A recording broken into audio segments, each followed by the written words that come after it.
Bom dia, seu Nelson, tudo bem?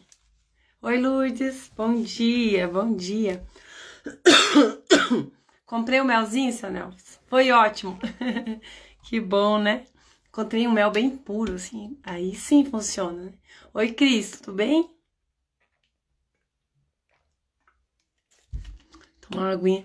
A Regina, tudo bom, Regina? Bom dia pra vocês, quinta-feira, chegando aí no finalzinho dessa primeira semana de agosto. Oi, Maria.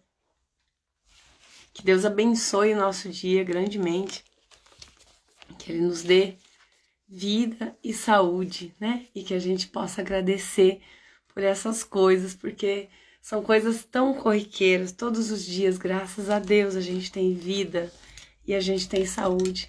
E quantas vezes a gente para agradecer, né? Acho que só fica evidente a hora que você perde a saúde, a hora que começa a dar até algum problema.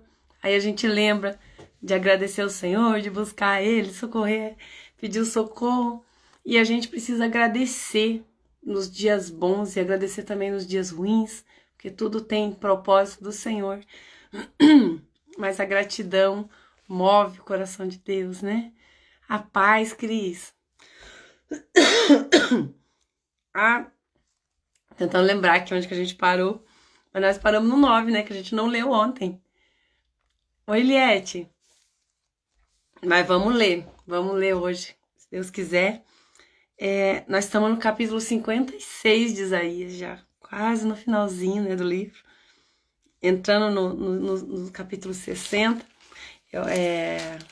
acho que vai até o 68, 66, até o 66. E são capítulos curtinhos. E nesse trecho aqui, ele estava falando também a respeito da redenção de Deus para todas as nações, dos estrangeiros que se achegariam ao povo de Israel para conhecer o Deus verdadeiro. E aqui no capítulo 9, no versículo 9 diz assim: Vós, todos os animais do campo, todas as feras dos bosques, vinde comer. Os seus atalaias são cegos, nada sabem, todos são cães mudos, não podem ladrar, sonhadores preguiçosos, gostam de dormir. Tais cães são gulosos, nunca se fartam. São pastores que nada compreendem e todos se tornam para o seu caminho, cada um para a sua ganância, todos sem exceção.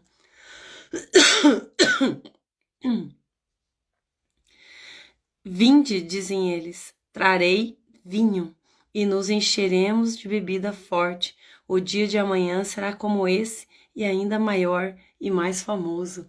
Olha, Deus falando, né, para não se achegar às mentiras, às ilusões, às promessas infundadas, as promessas que não são fundamentadas em Deus, né? Aí esse trecho, o capítulo desse trecho diz: ai dos guias cegos de Israel. Então Deus estava falando para o próprio povo de Israel, que estava dando ouvidos a profetas que não estavam profetizando por Deus, estavam profetizando aquilo que o povo queria ouvir. Disse, vai estar tudo bem, o dia de hoje é bom e o de amanhã vai ser melhor ainda, né? Falando só aquilo que o povo queria ouvir, enquanto Isaías estava anunciando ali o juízo de Deus sobre o povo, onde eles iam ser levados, ser dominados pelos inimigos, eles iam passar por uma dificuldade grande, mas Deus ia resgatar eles daquela situação e trazer eles de volta para a terra.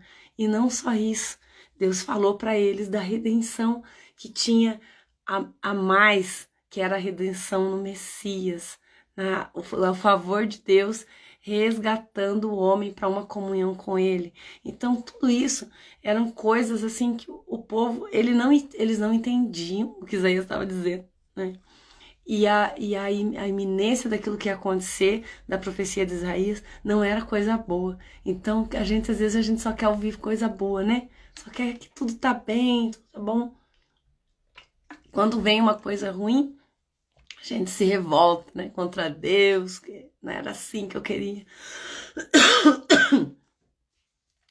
E se a nossa vida está no Senhor, Deus é nosso Senhor, né? Jesus Cristo é o Senhor das nossas vidas. Nós precisamos confiar que tudo aquilo que nos suceder provém dele, né? Seja coisa boa, seja coisa não tão boa aos nossos olhos, tudo tá no coração de Deus. Porque Paulo falou isso lá em Romanos 5. Em tudo dai graças, a gente precisa ter um coração agradecido ao Senhor, independente dos resultados que você teve, naquilo que você fez, agradeça ao Senhor, porque Deus é bom o tempo todo e Ele sabe o que é o melhor para nós. Ele sabe exatamente daquilo que a gente precisa. Às vezes uma vitória num momento errado é uma derrota de vida, é algo que você deixou de aprender, que vai te fazer falta lá na frente, é uma coisa forjada, porque não era um processo daquilo que Deus tinha para você. E uma aparente derrota numa situação pode te trazer grandes conquistas depois, porque através daquela dor, daquele momento que você passou, grandes coisas você cresce e aprende com o Senhor. Pense quantas coisas você aprendeu a partir de situações difíceis e quantas você aprendeu dentro das festas e das coisas boas, né? Infelizmente, né? Até, sei lá, felizmente, mas é uma ferramenta que o Senhor usa para nos moldar, para moldar o nosso caráter, porque é a forma dele nos chamar a atenção, que infelizmente quando tudo tá bem, a gente esquece até mesmo de agradecer, porque faz parte da nossa rotina, tá tudo bem, né? E esse trecho ele tá dizendo isso.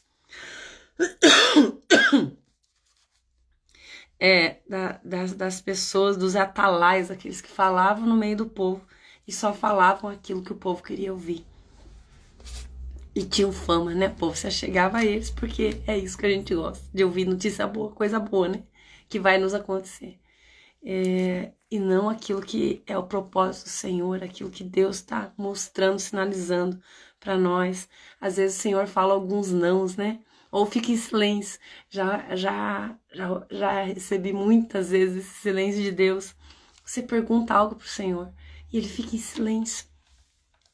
E ao longo desse tempo eu tenho observado que quando Deus fica em silêncio, Ele está esperando o teu coração se colocar numa posição do tanto faz, sabe? Imparcialidade, né? Quando a gente não toma partido nem para um lado e nem para o outro, quando a gente, dentro do nosso coração, a gente verdadeiramente deixa que seja feita a tua vontade, assim na terra como no céu. Que às vezes a gente pede alguma coisa para Deus, mas no nosso coração a gente quer que Deus responda aquilo que a gente quer. Então Deus fica em silêncio. E outro silêncio do Senhor é quando Ele já falou, né? Nossa, eu tossi muito essa noite, meu Deus. Mas já tá melhor, tá soltando a minha voz, né? E o silêncio de Deus diz muita coisa, né? Como a Denise está dizendo ali, né? O silêncio também fala muita coisa. Alinha o nosso coração pra gente saber que a gente precisa deixar que seja feita a vontade do Senhor e não a nossa, porque nós não conhecemos o dia de amanhã, a gente não conhece um palmo diante do nosso nariz, e é muito fácil errar quando você não tem a visão completa daquilo que precisa, né? E Deus tem essa visão completa, Ele conhece o fim desde o começo. Ai, só consigo continuar? Na hora que começou a tossir, só o meuzinho lá que o seu Nelson falou que resolveu, né? Já comi quase metade do pote, seu Nelson. Não é coisa boa isso, né?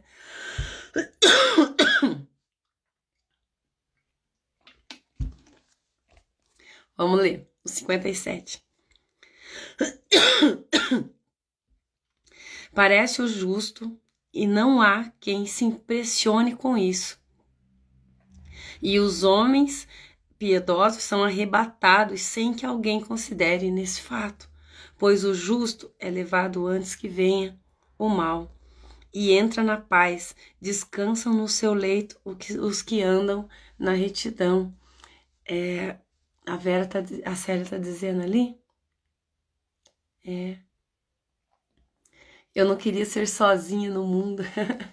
Ô, Célia, você sabe que quando a gente vive em dois, né? Geralmente, né, o casal, alguma coisa assim, é muito mais fácil de Deus tratar, porque fica mais evidente, né, aquilo que é de deficiência em um e no outro, vai sendo lixado como duas pedras rolando, batendo uma na outra, vai lixando, vai lixando, vai lixando. Mas tem momentos que Deus trata com a gente sozinho, né? Quando Deus tem um propósito na vida da gente nisso. E não é de todo ruim, não. A gente precisa aprender a ser a nossa melhor companhia, né? Você tem que gostar dos seus pensamentos, de você, daquilo que você faz. É um encontro com a gente mesmo. E daí chega um momento que é do tanto faz, que é o que eu tô fazendo, sabe? O momento do tanto faz. Falei, Senhor, tanto faz se eu estiver no meio de uma multidão, se estiver casado, se estiver solteiro, tanto faz, porque a tua presença é o que me sustenta, né? Tem um versículo que fala, a minha graça te basta. Então, quando a gente coloca o Senhor no centro da nossa vida, absolutamente, e vive na companhia dele, na companhia do Espírito Santo, a gente não se sente mais sozinho, não se sente mais sozinho. Uma vez eu lembro que eu fico no meu pensamento, né, o tempo todo, a gente não para de pensar. Só que até nisso a palavra orienta. Através das cartas de Paulo, ele falou que aquilo que é bom, aquilo que é agradável, aquilo que é perfeito, aquilo que é de boa fé, aquilo que é verdadeiro, seja isso que ocupe os vossos pensamentos. Então a gente fica o tempo todo, né, conectado com aquilo que é bom, falando com Deus. O Espírito Santo habita dentro de nós, a gente não pode esquecer isso.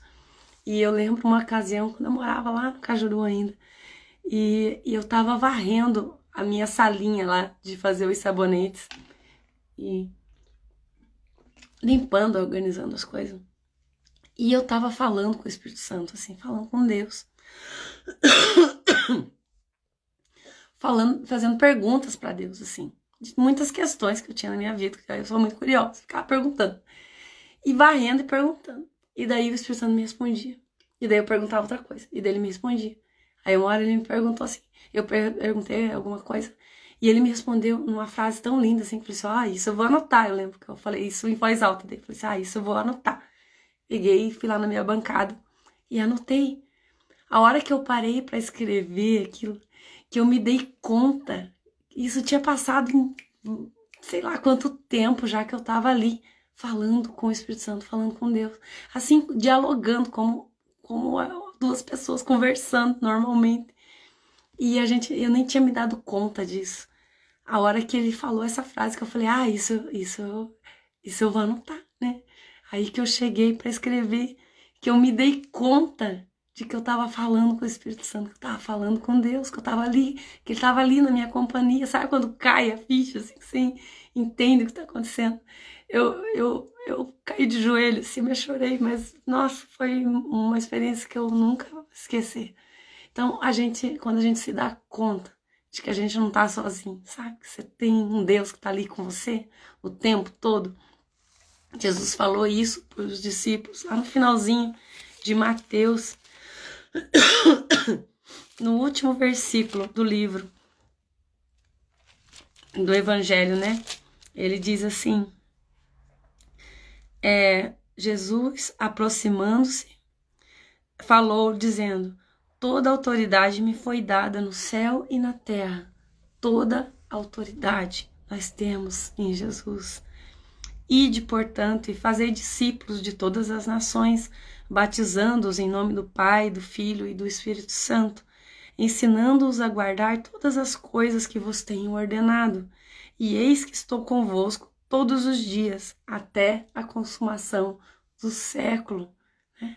Nós somos discípulos do Senhor, aquele que crê na palavra do Evangelho e anda segundo os ensinamentos do Mestre, é discípulo. A palavra discípulo quer dizer aluno, né?